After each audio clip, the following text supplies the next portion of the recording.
جو زیادتی یہ سوچ کر کی جاتی ہے میرا کوئی کیا بگاڑ لے گا، تو ایسے معاملات رب کی عدالت میں بہت جلدی پہنچ جاتے ہیں۔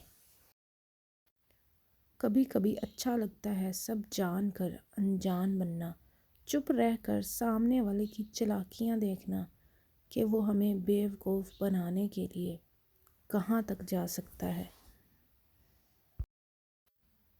ایک تصویر جس نے لاکھوں لوگوں کی توجہ حاصل کی، جس میں پہاڑوں کے سائے ایک بزرگ شخص کی شکل اختیار کر گئے جو اپنی لاٹھی پر جھکے ہوئے ہیں۔ گفتگو کے لیے انسان منہ اپنا کھولتا ہے اور تربیت اس کے بڑوں کی بولتی ہے۔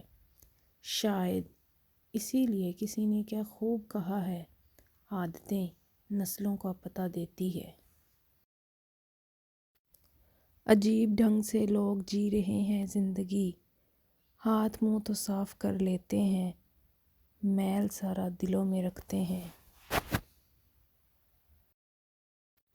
کچھ باتیں کان لگانے سے نہیں سنائی دیتی، دل لگا کر سننا پڑتا ہے۔ آج کی اچھی بات، دوسرے کے محل میں غلامی کرنے سے بہتر ہے انسان اپنی جھونپڑی میں حکومت کرے۔